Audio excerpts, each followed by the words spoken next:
是在地新闻，在地人在地情。要来讲扫角是马祖出巡的开路阵头。师范大学的扫角队要伫今年的北港迎马祖来演出，希望会当带动地方更较侪少年人来传承着珍贵的扫角文化。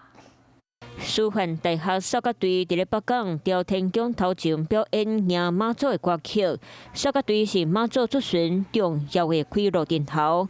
北港维进团扫角队嘛，更加是陪伴北港马超过300年时间。文化的传承不是只有一条线的，它是必须要不断的修正和改变。本港马祖文教基金会讲，扫角队因为成员老化，少年仔嘛罕咧接触扫角阵头，为着带动地方更加侪少年仔会当传承，基金会透过北港朝天宫大力支持，推动扫角2.0计划。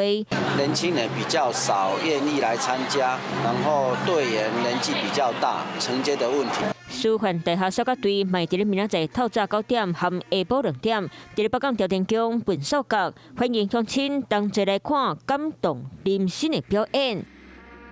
Hello， 大家好，我是林文。想要抢先掌握最及时的新闻资讯吗？赶快订阅、按赞、开启小铃铛，锁定华视新闻的 YouTube 频道。